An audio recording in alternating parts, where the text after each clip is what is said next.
Graça e paz, minha amiga, meu amigo, que bom que estamos juntos para mais uma vez estudarmos a Bíblia, a Palavra de Deus, comentarmos um pouco mais sobre ela, onde o nosso guia de estudos é esse aqui, Como Interpretar as Escrituras, para aqueles que não viram. Nesse guia de estudos estamos nessa semana já na lição 4, o vídeo da lição 3 está saindo, está no forno, não saiu ainda, mas em breve vai sair.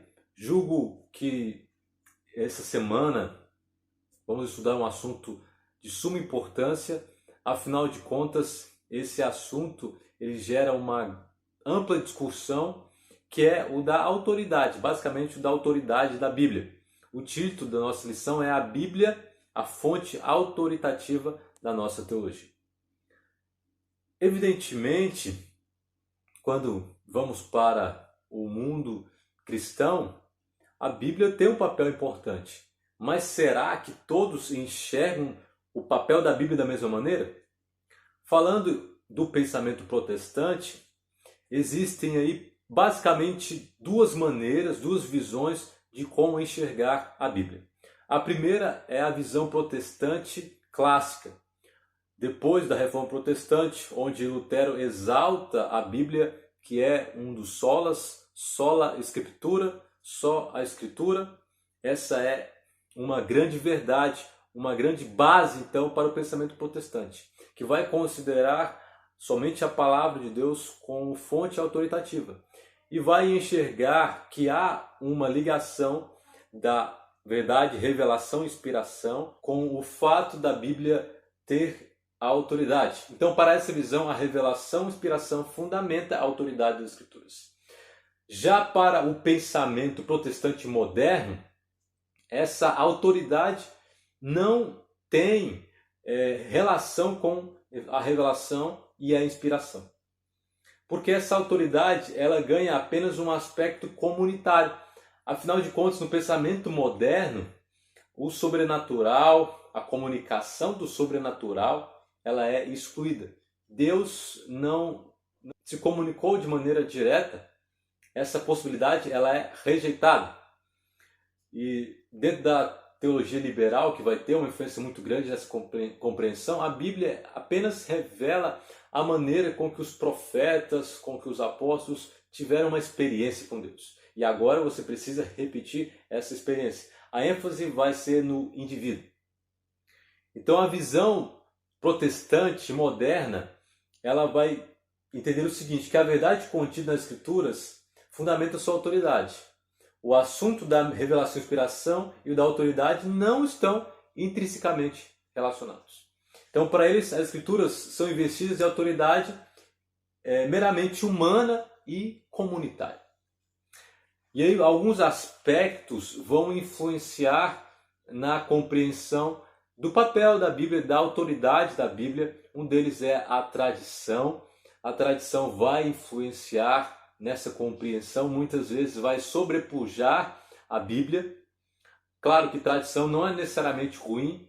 Nós, como cristãos, temos a tradição, tem muitas histórias, muitas compreensões. Nossa praxis religiosa também vai ser influenciada pela tradição. Ela não é necessariamente ruim, mas ela pode ser ruim, por exemplo, indo ali para Marcos 7, 1 a 13, onde os fariseus acusam Jesus e os discípulos por não lavarem as mãos. Olha que interessante. Os fariseus que cumpriam meticulosamente a lei percebem que Jesus não faz. E essas leis estavam na tradição judaica. E o interessante é que Jesus utiliza daquele momento para transmitir uma lição muito forte. Que na verdade, aquilo que está no coração do homem é que de fato contamina. Do coração é que saem os maus desígnios, muito mais danosos do que aquilo que está fora. Evidentemente a gente não está falando aqui de higiene, de lavar as mãos, de higienizar as mãos para se alimentar. Não é isso. Está se falando aqui nesse contexto de uma limpeza cerimonial. Um outro aspecto que influencia também, que muitas vezes tem sido colocado como sobrepujante à palavra de Deus é a experiência. A partir da teologia liberal, há essa ênfase no indivíduo, na experiência do indivíduo, e que não deve, de maneira nenhuma, ser mais importante que a Bíblia. Mas, em alguns momentos, a experiência se torna mais importante que a palavra. Um outro ponto é a cultura. Claro que todos nós pertencemos a uma cultura, mas a Bíblia, ela precisa nortear a nossa cultura. Se os princípios ali daquela cultura ferem os princípios do texto bíblico, eles precisam ser rejeitados. Afinal de contas, como comenta o nosso guia de estudos, a cultura, como qualquer outra faceta da criação de Deus, é afetada pelo pecado. Consequentemente, ela também está sob o juízo de Deus. Um outro aspecto é a razão. Após um iluminismo, a razão ela ganha um trono. Ela é colocada como o mais importante. Ela é a nova autoridade diante da qual tudo mais tinha que se curvar. E inclusive a autoridade da igreja e a autoridade também da Bíblia. A Bíblia é colocada em xeque, a Bíblia é questionada, a Bíblia é recortada, a Bíblia é questionada no aspecto de que será que ela realmente é a palavra de Deus? Será que realmente esse foi o autor? Será que Isaías escreveu Isaías? Será que Daniel escreveu Daniel? Será que os milagres são reais? Thomas Jefferson, nosso guia comenta sobre isso, ele montou para ele o próprio Novo Testamento.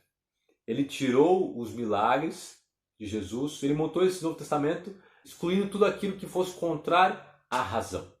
E ele tirou inclusive também a ressurreição. O que isso nos ensina sobre os limites da razão para a compreensão da verdade? Eu gosto de uma frase dita pelo pastor Edson, de que a fé começa onde a razão termina.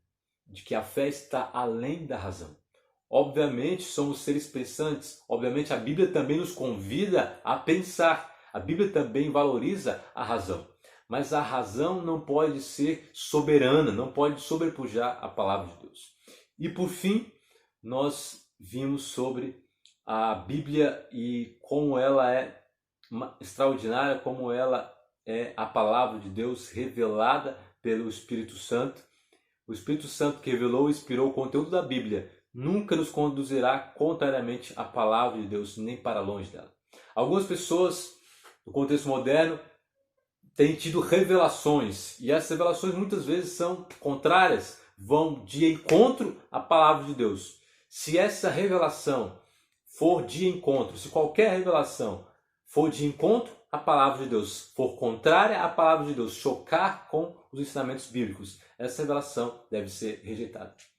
Porque, como já desde os primórdios reafirmamos esse aspecto, e vamos estudar posteriormente sobre isso, a Bíblia é soberana, ela é fonte autoritativa, ela é a única regra de fé e prática para nós. Deve ser a única regra de fé e prática, somente as Escrituras. Terminar aqui com o texto de nossa querida irmã White, onde ela diz, por meio das Escrituras, o Espírito Santo fala à mente e grava a verdade no coração. Olha que extraordinário. Assim expõe o erro, expulsando-o do coração. É pelo Espírito da verdade, agindo pela palavra de Deus, que Cristo submete a si seu povo escolhido. Que a Bíblia seja para você fonte de vida.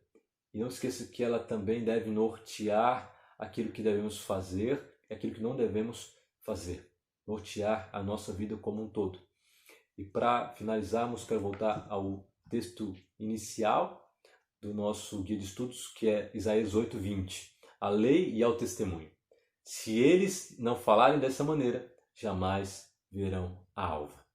Que Deus te abençoe, que você continue estudando a palavra de Deus com afinco a cada dia. Gostaria de orar com você. Querido Deus, nós queremos a cada dia estudar a Tua palavra. Nós queremos que ela seja luz, com certeza ela o é. Nós precisamos apenas aceitar que essa luz brilhe em nosso coração, que essa luz faça a diferença em nossa vida. Nós entendemos que a Bíblia é a autoridade máxima e queremos reafirmar isso em nossa vida mais uma vez, em nome de Jesus. Amém. Um abraço a todos. Você que está nos acompanhando, já deixou o seu like, curta esse vídeo, compartilhe também com seus amigos. Você já é inscrito no canal? Não? Se inscreva. Estaremos postando outros vídeos sobre a lição e também sobre outros assuntos. Com certeza você não quer perder, por isso, se você não ativou o sininho, ative também para receber aí a notificação de um vídeo novo. Que Deus te abençoe. Shalom a todos.